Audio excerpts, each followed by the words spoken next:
Hello everyone, welcome to muscle zone. Guys, कैसे हैं आप सब। आज हम बात करने वाले हैं BCAA branch chain amino acid की। देखा जाए तो BCAA जो होता है ये हमेशा से एक कंट्रोवर्सी में रहा है। कुछ लोग BCAA के बारे में कुछ बोलते हैं, कुछ लोग कुछ बोलते हैं, तो ये हमेशा एक कंट्रोवर्सी में रहा है। इसके पीछे कारण ये है कि BCAA जो है इस पे रिसर्च जो हुई है वो लिमिटेड है, बहुत कम रिसर्च हुई है आज तक। तो आज हम बात करेंगे BCAA के बारे में सब कुछ, इसके फ़ायदे क्या हैं, इसके नुकसान क्या हैं, इसको लेना क्या वैल्यू फॉर मनी है या फिर नहीं है।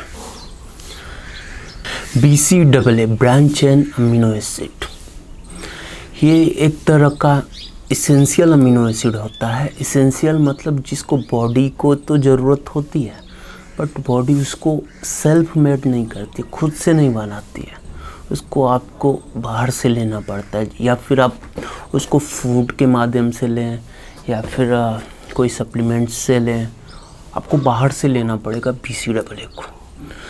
BCAA जो होता है इनमें 3 तरह की चीज़ें प्रेजेंट होती हैं, स्पेशली लूसीन, आइसोलूसिन और वेलिन। इन तीनों का देखा जाए तो जो जितने भी अमीनो एसिड होते हैं ये तीनों सबसे ज़्यादा इम्पोर्टेंट होते हैं। खैर इम्पोर्टेंट तो सब होते हैं बट मसल के रिलेटेड ये तीनों बहुत इम्पोर्टेंट रोल प्ले करते हैं। तो बात करते हैं उन लोगों की जिनको BCAA की बहुत ज़रूरत होती है। सबसे पहले बात कर लेते हैं BCAA आखिर मिलता कैसे है।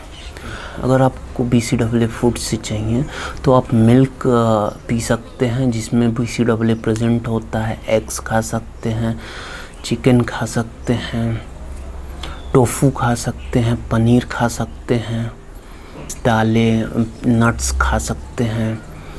इनमें ऑलरेडी BCAA अच्छे अमाउंट में प्रेजेंट होता है। अब बात कर लेते हैं BCAA एक्चुअल में काम कैसे करता है। जब कभी भी आप वर्कआउट करते हैं और आपका वर्कआउट 40 मिनट से ज़्यादा लास्ट करता है तो शायद आपको BCAA की ज़रूरत पड़े। जैसे कि बॉडी का एक मैकेनिज़्म होता है, जैसे कि जब भी आपकी बॉडी को एनर्जी की ज़रूरत पड़ेगी तो वो 2 चीज़ों से एनर्जी लेती है। पहला, अगर आपने कुछ खाया है, आपने कुछ कंज्यूम किया, जितने भी कार्ब्स के सोर्स होते हैं वो आपके बॉडी को एनर्जी प्रोवाइड करते हैं। दूसरा, जब आपके बॉडी में कुछ नहीं होता, आपने कुछ नहीं खाया होता है, आपके बॉडी को एनर्जी की ज़रूरत पड़ती है। जैसे आप सपोज दैट वर्कआउट कर रहे हैं, उस टाइम आपके बॉडी को एनर्जी की ज़रूरत पड़ेगी तो आपकी बॉडी क्या करेगी, आपके बॉडी में जो भी स्टोर होगा, चाहे वो मसल हो या फिर फैट हो, उनको वो ब्रेक डाउन करेगी एनर्जी के लिए।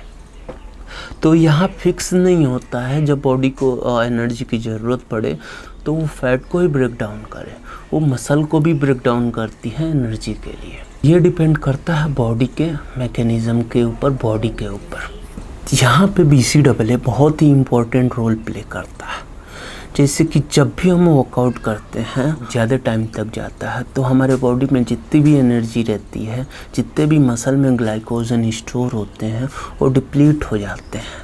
फिर बॉडी को एनर्जी की ज़रूरत पड़ती है तो वो फैट या फिर मसल को ब्रेक डाउन करके एनर्जी देती है ताकि आप वर्कआउट कर पाएँ। तो यहाँ देखा जाता है कि आप तो बना रहे हैं मसल, आप वर्कआउट कर रहे हैं मसल डेवलप करने के लिए, लेकिन कभी कभी क्या होता है, आपकी बॉडी आपके मसल टिश्यू को ब्रेक करके आपको एनर्जी देती है ताकि आप ट्रेनिंग कर सकें। तो बात किया जाए तो ये बहुत अच्छी बात भी नहीं होती है कि आप मसल को लॉस करके मसल की ट्रेनिंग कर रहे हैं। तो यहाँ पे अगर आप BCAA कंज्यूम करेंगे तो BCAA का स्पेशली रोल यही होता है, उसमें जो लूसीन, आइसोलूसिन और वेलिन प्रेजेंट होते हैं ये आपके बॉडी को बताते हैं, एक केमिकल रिएक्शन के थ्रू ये आपके बॉडी को बताते हैं कि देखो ये हमारा मसल है, इसको तुम ब्रेक डाउन नहीं कर सकते, तुमको एनर्जी चाहिए तो तुम फैट को ब्रेक डाउन करो एनर्जी के। तो यहाँ पे BCAA का इतना इम्पोर्टेंट रोल हो जाता है। तो बात करते हैं कि BCAA किसको लेने चाहिए। तो अगर आप ट्रेन करते हैं, पहला कंडीशन, आपकी ट्रेनिंग बहुत हैवी जाती है और आप कम से कम 1 घंटे की ट्रेनिंग करते हैं, तो शायद आपको BCAA की ज़रूरत पड़ सकती है, डिपेंड करता है। नंबर 2, अगर आपके पास जो मसल का अमाउंट है वो कंपेयर टू फैट बहुत ज़्यादा है, तो वहाँ पे डेफिनेटली आपको BCAA का यूज़ करना चाहिए। अब बात कर लेते हैं BCAA का यूज़ किसको वैल्यू फॉर मनी नहीं है। अगर आप नए ट्रेनिंग स्टार्ट करते हैं और आपको ट्रेन करते हुए 1 साल 2 साल हुए हैं और आपने BCAA कंज्यूम करना शुरू कर दिया, तो देखा जाए तो उस कंडीशन में आपके पास जो मसल का अमाउंट होगा वो बहुत ज़्यादा नहीं होगा। वो इतना मसल होगा कि आप जब नॉर्मल डाइट लेंगे, हाई प्रोटीन डाइट लेंगे, दूध पिएंगे, पनीर खाएंगे, टोफू लेंगे, तो उसमें इतना BCAA तो ज़रूर प्रेजेंट होगा जो कि आपके मसल को प्रोटेक्ट कर सके। तो अगर आप एक्स्ट्रा BCAA लेते हैं तो वो एक तरह से बिना मतलब का हो जाता है। ये तो डिपेंड करता है आपके ऊपर, क्या आप लेना चाहते हैं या फिर नहीं। लेकिन मेरे हिसाब से अगर आपको ट्रेनिंग करते हुए 1 साल 2 साल हुए हैं और आपकी ट्रेनिंग बहुत हैवी, चलो ठीक है जाती है, लेकिन अगर आपके पास मसल बहुत ज़्यादा अमाउंट में नहीं है तो आपको BCAA लेने का कोई फ़ायदा भी नहीं है।